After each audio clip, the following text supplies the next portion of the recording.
Este no es un reto de abstinencia, es un proceso de transmutación.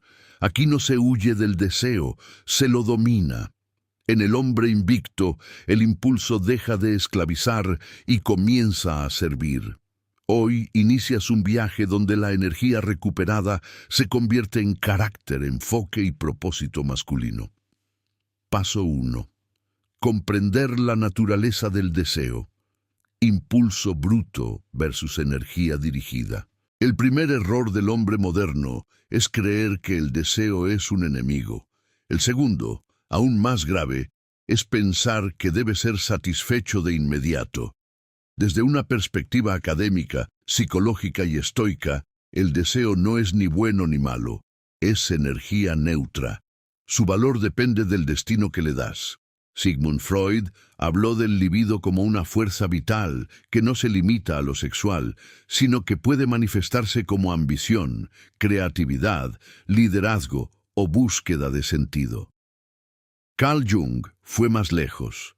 Afirmó que cuando el impulso no se integra conscientemente, se vuelve sombra, compulsión y conducta autodestructiva. El problema no es sentir deseo, el problema es no saber qué hacer con él. El hombre dominado por la lujuria vive en modo reactivo. Su sistema nervioso está entrenado para buscar alivio inmediato, dopamina rápida, placer corto, vacío largo. Este patrón crea necesidad, y la necesidad nunca inspira respeto.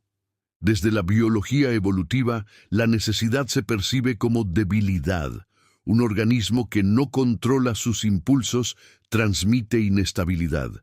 Nadie admira a quien se arrastra por estímulos. Aquí entra el concepto clave del día 114, sublimación. En psicología, sublimar es redirigir una pulsión primaria hacia un fin superior y socialmente constructivo. En términos masculinos, tomar el fuego sexual y convertirlo en disciplina, obra, fuerza espiritual y presencia. No se apaga el fuego, se forja el acero. Los estoicos ya lo sabían. Epicteto enseñaba que no controlamos los impulsos que aparecen, pero sí el juicio que hacemos sobre ellos. Marco Aurelio advertía que el hombre que se deja arrastrar por el placer se vuelve esclavo de aquello que debería gobernar. Para ellos, la templanza no era represión, sino maestría interna. Cuando un hombre sublima su deseo, algo profundo cambia. Ya no busca validación constante. Ya no persigue miradas, atención o aprobación. Su energía se vuelve estable, densa, silenciosa. Y esa estabilidad genera admiración. No porque el hombre intente impresionar, sino porque su presencia comunica autosuficiencia. La admiración surge cuando otros perciben que tú no necesitas tomar, rogar ni demostrar. Estás completo en tu eje. Desde la neurociencia, la abstinencia consciente combinada con propósito eleva la sensibilidad a la dopamina basal, mejora el enfoque ejecutivo, corteza prefrontal, y reduce la impulsividad. En palabras simples, piensas mejor, decides mejor, actúas mejor. El deseo deja de empujarte y empieza a impulsarte. Este primer paso exige una reconfiguración mental. No soy un hombre luchando contra el deseo, soy un hombre aprendiendo a dirigir su energía. Mientras sigas viendo el deseo como algo que debes eliminar, seguirás perdiendo la batalla. Cuando entiendes que es combustible, comienzas a construir.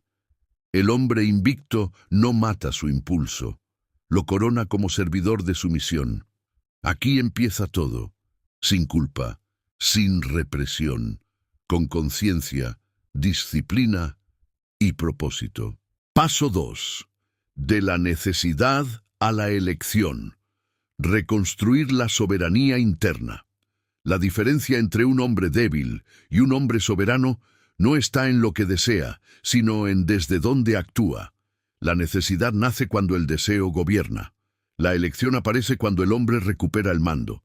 Este paso trata de restaurar la soberanía interna. Ese estado psicológico y espiritual donde nada externo dicta tu valor, tu rumbo ni tu estado emocional. Desde la psicología conductual, la necesidad se forma cuando el cerebro asocia alivio emocional con estímulos rápidos. Pornografía, atención femenina constante, validación sexual. Todos funcionan como reguladores externos del ánimo. El hombre que depende de ellos pierde autonomía. Su bienestar queda en manos de algo que no controla. Eso no es deseo, es dependencia. La soberanía comienza cuando el hombre acepta una verdad incómoda. Nadie vendrá a salvarte de tu dispersión. Aquí entra el principio estoico del autogobierno. Para Séneca, el hombre verdaderamente libre es aquel que no se somete a sus pasiones. No porque las niegue, sino porque decide conscientemente cuándo y cómo actuar. La libertad no es hacer lo que se quiere, es no estar obligado a hacerlo. Cuando un hombre deja el sinfap en la superficie, como simple conteo de días, sigue siendo prisionero del deseo. Solo cambió el objeto. Pero cuando transforma el impulso en elección consciente, algo se rompe por dentro. La urgencia. Ya no hay ansiedad por consumir, conquistar o demostrar. Hay calma dirigida. Desde la neurobiología, este proceso fortalece la corteza prefrontal, la región encargada de la planificación, el autocontrol y la visión a largo plazo. Cada vez que eliges no reaccionar, estás entrenando al cerebro para el dominio. Cada vez que postergas el placer por una meta mayor, refuerzas tu identidad como hombre que se gobierna a sí mismo. La identidad precede a la conducta. La necesidad grita, lo quiero ahora. La elección afirma, o puedo esperar porque mando. Y ese cambio interno se percibe externamente. El hombre que elige no transmite carencia. Camina sin urgencia, habla sin ansiedad, mira sin hambre. No está buscando tomar, está disponible para crear. Por eso genera respeto, por eso no suplica atención, por eso su silencio pesa más que la verborrea del necesitado. En términos antropológicos, las sociedades siempre han asociado liderazgo masculino con control del impulso. El guerrero, el monje, el artesano, el rey, todos compartían rituales de contención y enfoque, no para reprimir la energía sexual, sino para canalizarla hacia la construcción de orden, cultura y legado. El hombre que no se gobierna no puede gobernar nada más. Este paso exige una decisión diaria, actuar desde la elección, no desde la urgencia. No se trata de negar el deseo, sino de observarlo sin obedecerlo de inmediato. En ese espacio entre impulso y acción nace el poder masculino. Cuando eliges, dejas de necesitar. Cuando dejas de necesitar, comienzas a ser admirado. Y cuando eres admirado, no por lo que tomas, sino por lo que encarnas, el deseo deja de ser una cadena y se convierte en trono. Paso 3. La transmutación del impulso, del placer inmediato al poder creador. El impulso sexual es una de las fuerzas más potentes del ser humano. Cuando se dispersa en gratificación inmediata, se evapora sin dejar rastro.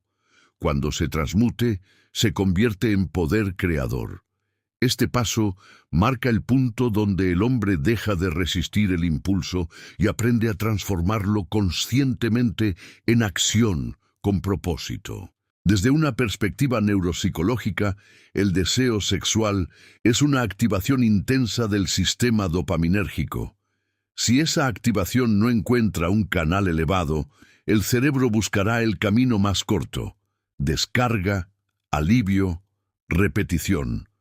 Pero cuando el hombre introduce intención, el impulso puede ser redirigido hacia procesos de largo plazo como el aprendizaje profundo, la creación artística, el trabajo estratégico o el desarrollo físico y espiritual. Aquí aparece un principio olvidado en la modernidad: la alquimia interna, no como misticismo vacío, sino como disciplina práctica.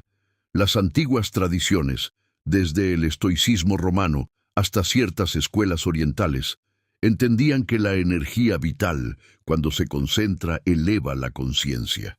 No se pierde, se refina. En términos claros, cada impulso no descargado es energía disponible, pero energía sin dirección se vuelve ansiedad. Por eso la transmutación exige estructura. Un cuerpo entrenado, una mente enfocada, una rutina exigente. El hombre que no tiene un campo donde volcar su potencia termina siendo devorado por ella. La disciplina física es uno de los primeros recipientes. El entrenamiento intenso no solo fortalece el cuerpo, enseña al sistema nervioso a tolerar incomodidad sin huir. Lo mismo ocurre con el trabajo profundo. Cuando el deseo aparece, se puede convertir en horas de concentración férrea. El impulso se sublima cuando se canaliza hacia algo que te construye. Desde la filosofía estoica, este proceso se relaciona con la proairesis, la facultad de dirigir la propia energía hacia lo que depende de ti. Marco Aurelio no hablaba de eliminar pasiones, sino de ponerlas al servicio del deber. El hombre que domina su impulso no se vuelve frío, se vuelve efectivo. En el plano espiritual, la transmutación produce presencia.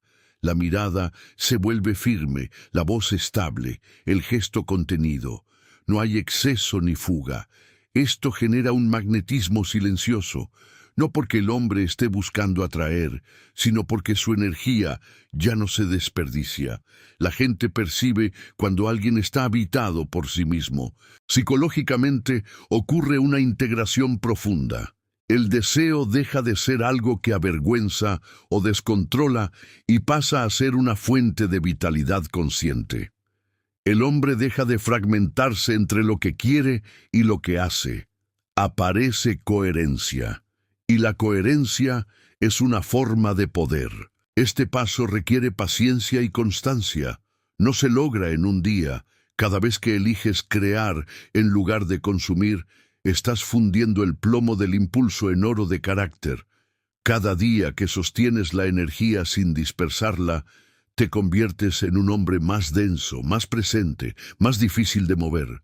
El placer inmediato se olvida rápido. El poder creador deja huella. Cuando el deseo se transmuta, ya no te persigue, te empuja hacia arriba. Paso 4. La presencia masculina. Cuando la energía contenida se vuelve autoridad, existe una diferencia profunda entre llamar la atención y imponer presencia. La atención se mendiga, la presencia se siente. Este paso aborda un efecto inevitable de la energía sexual contenida y bien dirigida, la autoridad natural, no la que se proclama, sino la que emerge cuando un hombre está en completo control de sí mismo. Desde la psicología social, la presencia se construye a partir de coherencia interna. El cuerpo, la voz y la mirada se alinean cuando no hay conflicto interno. El hombre disperso transmite ansiedad. El hombre que se gobierna transmite estabilidad. Y el cerebro humano, por pura supervivencia evolutiva, respeta la estabilidad. No por simpatía, sino por instinto. La energía sexual no es solo impulso reproductivo, es energía vital. Cuando se disipa constantemente, el sistema nervioso entra en un estado de búsqueda. Micromovimientos, habla acelerada, mirada errática. En cambio, cuando esa energía se contiene y se canaliza, el cuerpo entra en un estado de economía de movimiento. Nada sobra, todo comunica. Los antiguos estoicos entendían esto sin necesidad de neurociencia. Epicteto enseñaba que el dominio propio se refleja en el porte, en la manera de hablar, en la capacidad de permanecer firme ante la provocación. La templanza no era pasividad, era autoridad silenciosa. El hombre que no necesita reaccionar ha ganado la primera batalla. En términos fisiológicos, la contención del impulso reduce la hiperactivación del sistema límbico y fortalece el eje cerebro-cuerpo. Esto se traduce en una respiración más profunda, una postura más abierta y una voz con mayor resonancia. No es actuación, es consecuencia. El cuerpo expresa el orden interno. La presencia masculina también implica vacío. El hombre que no busca impresionar deja espacios. No llena silencios por incomodidad. No explica de más. No se justifica. Ese vacío genera atención sin pedirla. En un mundo saturado de estímulos, el hombre que no compite se vuelve magnético. Desde una perspectiva antropológica, los líderes tradicionales no eran los más habladores, sino los más centrados. El guerrero experimentado, el jefe tribal, el monje disciplinado, todos compartían una cualidad común. Su energía estaba contenida, no derramada. Por eso su sola entrada en un espacio cambiaba la atmósfera. Esta presencia no se construye fingiendo dureza, sino cultivando dominio interno. Cada impulso no obedecido, cada reacción evitada, cada elección consciente suma densidad a tu carácter. La autoridad no surge de la agresividad, sino de la imposibilidad de ser manipulado. Cuando un hombre camina desde la presencia, ya no necesita validación femenina ni aprobación social. Su valor no depende de ser deseado, sino de ser íntegro. Y paradójicamente, esa integridad despierta admiración, no deseo hambriento, sino respeto profundo. Este paso exige silencio, observación y contención. No se trata de volverte inaccesible, sino de volverte sólido. El hombre presente no invade, no persigue, no demuestra, simplemente está. Y ese estar pesa más que 1000 palabras. La autoridad real no se impone, se irradia. Paso 5. Admiración auténtica. El efecto inevitable del hombre que no necesita. La admiración auténtica no se busca, se provoca por ausencia de necesidad. Este paso revela una verdad incómoda para el hombre moderno. Cuanto más intentas ser deseado, menos respetado eres. Y cuanto menos necesitas aprobación, más fuerte se vuelve tu influencia. No es una estrategia social, es una consecuencia psicológica y energética. Desde la psicología de las relaciones, la necesidad comunica carencia. El lenguaje corporal del hombre necesitado, microgestos, sobreexplicaciones, urgencia emocional, activa desconfianza. El cerebro humano interpreta esa señal como inestabilidad. En cambio, el hombre que no persigue transmite suficiencia interna, y la suficiencia genera seguridad, la base de toda admiración duradera. La admiración no es deseo sexual inmediato, es reconocimiento de valor. Surge cuando otros perciben que tu vida tiene centro, que tus decisiones no giran alrededor de agradar, conquistar o retener. El hombre que no necesita gustar es el que más impacta, porque no está negociando su identidad por aceptación. Desde una perspectiva estoica, esto se relaciona con la apatheia, no la indiferencia, sino la independencia emocional. Séneca advertía que quien vive pendiente de la opinión ajena nunca es dueño de sí. El hombre que se mantiene firme en su criterio se vuelve referencia, no por rigidez, sino por consistencia. En el plano biológico, la ausencia de necesidad se traduce en señales claras: mirada tranquila, voz pausada, decisiones sin justificación excesiva. Estas señales son leídas de forma inconsciente como indicadores de alto estatus interno.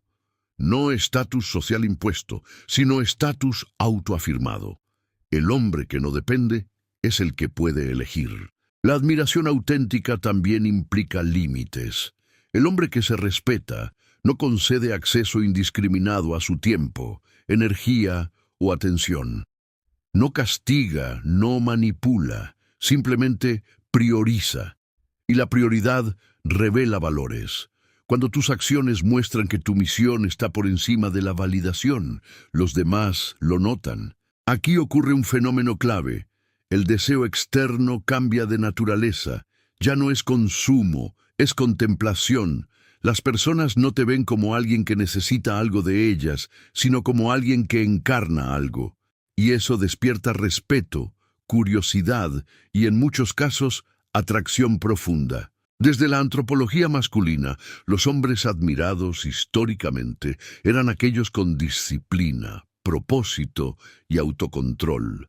El artesano dedicado a su obra, el filósofo comprometido con la verdad, el guerrero fiel a su código. Ninguno mendigaba atención, todos estaban ocupados construyendo algo más grande que ellos. Este paso exige una renuncia silenciosa, dejar de medir tu valor por la reacción ajena. Cuando sueltas esa métrica, algo se libera. La energía antes destinada a agradar se invierte en crear, liderar, profundizar. Y ese cambio se siente en cada interacción. El hombre que no necesita no rechaza a nadie, simplemente no se ofrece a cualquiera. Su presencia no implora. Su silencio no pide. Su camino no se detiene para ser aplaudido. Y ahí, sin buscarlo, nace la admiración verdadera, la que no depende del deseo, sino del respeto que inspira un hombre en control de sí mismo. Paso 6. El deseo como brújula. Transformar la atracción en dirección vital. El deseo no solo empuja, señala. Cuando deja de ser una fuerza caótica y se vuelve consciente, actúa como una brújula interna que orienta al hombre hacia su camino más alto. Este paso consiste en aprender a leer el deseo, no para obedecerlo ciegamente, sino para extraer de él información sobre tu vocación, tus carencias reales y tu potencial no desarrollado. Desde la psicología profunda, todo deseo intenso contiene un símbolo. No deseas solo el cuerpo, la atención o la validación. Deseas lo que crees que eso representa: poder, plenitud, pertenencia, trascendencia. El error del hombre disperso es confundir el símbolo con el objeto. El hombre consciente se pregunta: ¿qué me está señalando este impulso sobre lo que debo construir en mí? Cuando el deseo se satisface de forma automática, se apaga sin enseñanza, pero cuando se observa y se contiene, revela dirección. Jung sostenía que la libido, correctamente interpretada, guía al individuo hacia su proceso de individuación. En términos masculinos, el deseo muestra dónde estás incompleto, pero también dónde puedes expandirte. Aquí el estoicismo aporta claridad. Marco Aurelio insistía en examinar las impresiones antes de aceptarlas. No negar lo que aparece, sino descomponerlo. El deseo deja de ser una orden y se convierte en dato. Y el hombre que sabe interpretar datos internos tiene ventaja estratégica sobre sí mismo y sobre el mundo. En la práctica esto significa detenerte cuando surge el impulso y preguntarte: ¿qué parte de mí quiere expresarse ahora? ¿Qué energía está buscando salida? ¿En qué área de mi vida necesito más intensidad, creación o verdad? Muchas veces el deseo sexual encubre una necesidad de reto, de conquista personal, de profundidad espiritual o de afirmación de identidad. El hombre que no examina esto se queda atrapado en el síntoma. El hombre que lo comprende convierte el impulso en dirección vital. Desde la neurociencia, la contención consciente del deseo incrementa la capacidad de introspección y planificación. El cerebro deja de operar en modo reactivo y entra en modo estratégico. Esto permite al hombre alinear su energía con metas de largo plazo, construir un cuerpo fuerte, una obra significativa, una vida con sentido. Antropológicamente, los ritos de paso masculinos siempre incluían periodos de contención y aislamiento, no para castigar el deseo, sino para escucharlo. El joven debía enfrentarse a su fuego interno para descubrir su rol en la tribu. Hoy, sin ritos ni silencio, el deseo grita y confunde. Este paso restablece el diálogo interno. Cuando el deseo se convierte en brújula, algo cambia radicalmente. El hombre deja de sentirse perdido. Cada impulso se transforma en una señal de ajuste. No hay culpa, no hay lucha estéril. Hay lectura, dirección y acción consciente. El hombre así orientado no vive persiguiendo estímulos, vive avanzando hacia su centro. Su atracción deja de ser errática y se vuelve selectiva. Su energía ya no se dispersa, se organiza alrededor de una misión. El deseo, bien interpretado, no te esclaviza, te guía. Paso 7. La templanza activa. Sostener el fuego sin apagarlo. La verdadera fortaleza masculina no reside en la negación del impulso, sino en la capacidad de sostenerlo sin obedecerlo. Este paso introduce una virtud mal entendida, la templanza. No como frialdad ni represión, sino como tensión consciente, la habilidad de vivir con energía alta y conducta sobria al mismo tiempo. Desde la filosofía clásica, la templanza era una de las virtudes cardinales. Para los estoicos significaba mantener el equilibrio interno frente al placer y al dolor. No huir de ellos, pero tampoco rendirse. El hombre templado no es débil, es estable bajo presión, y esa estabilidad es una forma superior de poder. Psicológicamente, la templanza activa implica tolerar la activación del sistema nervioso sin descargarla de inmediato. Esto entrena la resiliencia emocional. El hombre aprende que no necesita apagar el fuego para sobrevivir, puede convivir con él. Esa convivencia amplía su capacidad de acción consciente. Aquí aparece una distinción clave: represión versus contención. La represión empuja el deseo al inconsciente, donde se deforma y regresa con más fuerza. La contención lo mantiene en la conciencia, bajo observación. El hombre no se distrae ni se evade, permanece presente mientras la energía circula. Esa presencia fortalece el carácter. Desde la neurobiología, este proceso regula el eje dopamina-serotonina. El placer deja de ser el único regulador emocional y aparece una sensación más profunda: autorrespeto. El cerebro aprende a asociar calma y dignidad con autocontrol, no con gratificación inmediata. Esta reprogramación es lenta pero profunda. La templanza activa también se manifiesta en lo cotidiano, en cómo comes, cómo hablas, cómo miras, cómo reaccionas. El hombre templado no exagera, no invade, no se precipita, no porque tenga miedo, sino porque elige la medida justa. Su energía no se desperdicia en excesos. En términos antropológicos, los hombres respetados siempre han sido aquellos capaces de contener su potencia. El toro salvaje impresiona, el toro entrenado construye. La potencia sin control asusta, la potencia contenida inspira confianza. La tribu confía en quien puede actuar sin perder la cabeza. Este paso exige práctica diaria. No se trata de grandes decisiones, sino de microactos de dominio. No reaccionar al primer impulso, no decir la primera palabra, no buscar el primer alivio. Cada acto de contención suma músculo interno. Cada día de templanza refuerza tu identidad como hombre confiable para ti mismo. Cuando la energía se sostiene, ocurre algo sutil. El tiempo se expande. Ya no vives en urgencia. Las decisiones se vuelven más claras. La mirada se afila. El hombre deja de ser empujado por el momento y empieza a habitarlo. La templanza activa no te apaga, te afila.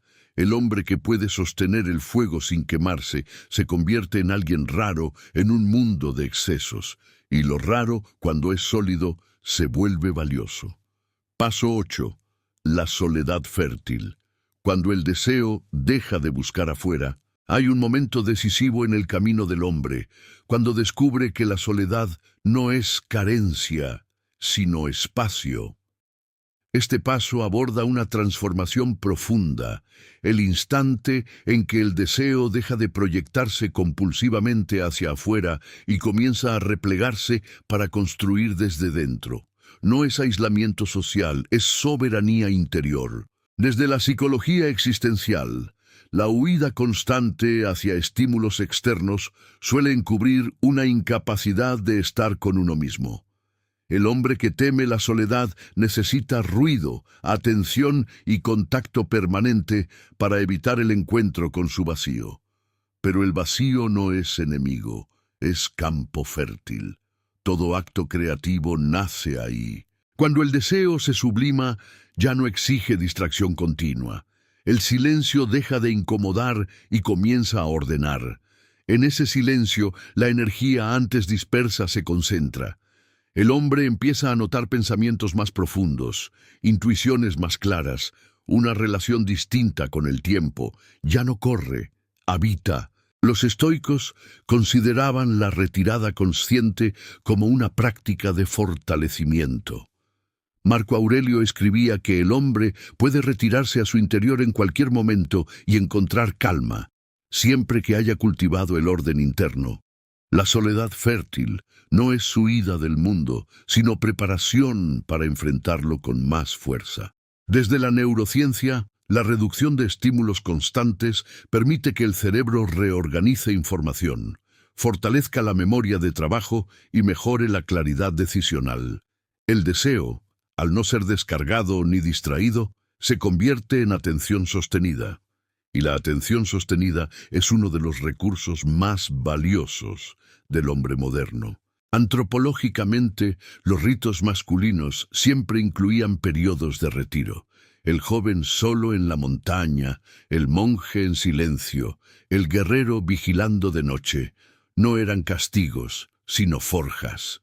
En la soledad, el hombre se enfrenta a sí mismo sin máscaras, y ese encuentro redefine su identidad. En esta etapa, ocurre un cambio radical en la relación con la validación femenina. No hay rechazo ni resentimiento, hay descentralización. La mujer deja de ser el eje regulador del ánimo. El hombre no busca completarse a través de otro, porque ha aprendido a sostenerse en su propio centro. Desde ahí, cualquier vínculo futuro es elección, no necesidad. La soledad fértil también depura el deseo. Lo superficial pierde atractivo, lo inmediato pierde urgencia. Aparece un gusto por lo esencial. Entrenar, leer, crear, planificar, mejorar. El hombre descubre que puede transmutar horas antes vacías en estructura y legado. Este paso exige valentía, porque la soledad confronta. Saca a la luz inseguridades, miedos, preguntas sin respuesta, pero también revela fuerza. El hombre que puede estar solo sin anestesia desarrolla una relación sólida consigo mismo, y esa relación se nota en cada gesto. Cuando el deseo deja de buscar afuera, algo se ordena adentro. El hombre ya no se dispersa en múltiples direcciones. Se recoge, se concentra y se vuelve más peligroso para la mediocridad. La soledad fértil no te debilita, te prepara. Paso 9. La integridad masculina. Cuando el deseo y el carácter se alinean, la verdadera prueba del dominio masculino no es la ausencia de tentaciones, sino la coherencia interna frente a ellas. Este paso trata de la integridad, el punto donde el deseo deja de estar en conflicto con los valores y se integra al carácter como una fuerza ordenada. Aquí el hombre deja de dividirse entre lo que siente y lo que decide ser. Desde la psicología moral, la integridad surge cuando hay alineación entre impulso, identidad y acción. El hombre fragmentado vive en contradicción. Desea una cosa, actúa de otra y se justifica con excusas. Esa fractura interna consume energía y debilita la voluntad. En cambio, el hombre íntegro reduce el ruido interno. Sus decisiones son claras porque su identidad es clara. La integridad no significa ausencia de deseo, sino acuerdo interno. El hombre reconoce su impulso, lo honra como energía vital, pero lo somete a un código personal. No actúa desde el capricho, sino desde principios. Y los principios, cuando se encarnan, generan estabilidad emocional y respeto propio. Desde el estoicismo, la integridad está ligada a la arete, la excelencia moral. Epicteto afirmaba que nada es verdaderamente bueno si no depende de nuestro carácter. El hombre íntegro no negocia su dignidad por placer momentáneo, no porque sea puritano, sino porque se valora más que el estímulo. En el plano neuropsicológico, la integridad reduce la disonancia cognitiva, ese conflicto interno que aparece cuando hacemos algo contrario a lo que creemos. Menos disonancia significa más energía disponible, más foco y mayor sensación de paz interna. El hombre deja de gastar fuerza en justificarse y comienza a invertirla en construir. La integridad también redefine la relación con el deseo sexual. Ya no es una fuerza que amenaza con desbordar, sino una energía que se expresa solo cuando es congruente con la misión y los valores. El hombre no se entrega a cualquier impulso ni a cualquier vínculo. Elige con quién, cuándo y por qué. Esa selectividad no es frialdad, es respeto por sí mismo. Antropológicamente, las culturas siempre han confiado en hombres con códigos claros. El guerrero con honor, el juez incorruptible, el líder que cumple su palabra. La integridad era el fundamento del orden social. El hombre sin integridad podía ser fuerte, pero era peligroso. El hombre íntegro era confiable. En la vida cotidiana, esta etapa se manifiesta en decisiones pequeñas pero constantes. Cumplir lo que prometes, mantener hábitos aunque nadie mire, rechazar lo que traiciona tu propósito. Cada acto de coherencia fortalece la identidad. Cada renuncia consciente eleva el estándar interno. Aquí ocurre un efecto profundo.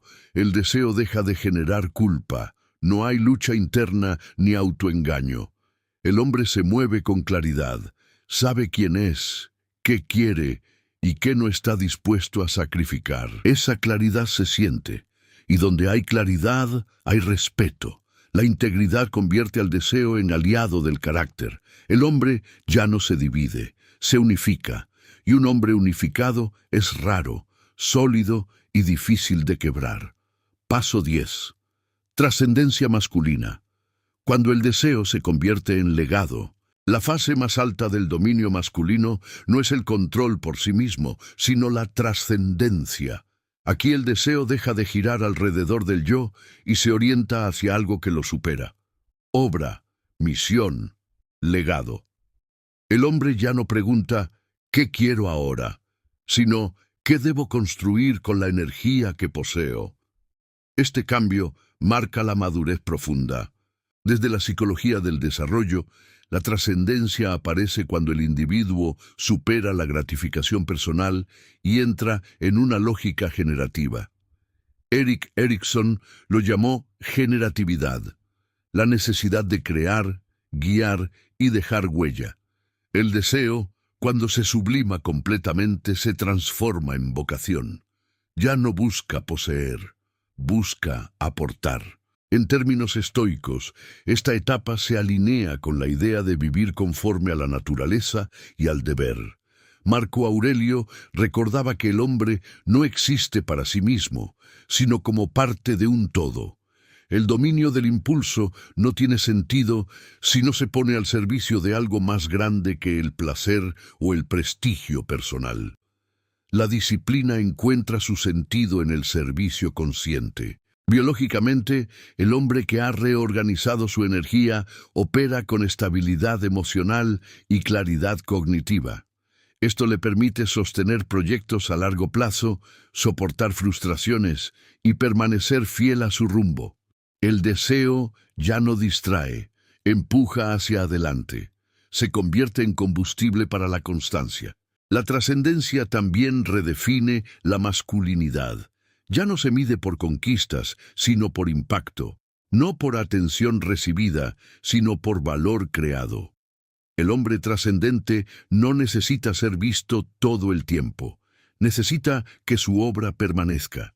Su identidad no depende del aplauso inmediato, sino del resultado acumulado. Antropológicamente, los hombres recordados no fueron los más placenteros, sino los más útiles para su comunidad. Constructores, pensadores, líderes, protectores. Todos compartían una cualidad esencial. Sabían dirigir su energía vital hacia algo que sobreviviera a su impulso momentáneo. El deseo fue herramienta, no amo. En la vida diaria, esta etapa se expresa en responsabilidad asumida con gusto. Entrenar no para impresionar, sino para estar fuerte cuando haga falta. Trabajar no solo por dinero, sino por maestría. Elegir relaciones no por vacío, sino por coherencia con el propósito. El hombre ya no improvisa su vida, la edifica. Aquí el deseo se vuelve silencioso, profundo, constante. Ya no empuja con ansiedad, sostiene con firmeza. El hombre siente menos urgencia y más sentido. Y el sentido, cuando es claro, vuelve soportable cualquier sacrificio. El deseo sublimado no te quita nada, te entrega una dirección. Hermano, este no es el final, es apenas un umbral. Si has llegado hasta aquí, no es por casualidad. Es porque algo en ti ya no acepta la dispersión, la debilidad, ni la esclavitud del impulso. El hombre invicto no promete comodidad, promete verdad, carácter y poder interior. Sigue adelante, mantente firme, construye en silencio. Si este mensaje resonó contigo, suscríbete. Permanece en el camino y acompáñanos en este viaje de disciplina, enfoque y verdadera masculinidad. Aquí no se sobrevive, aquí se forja el hombre.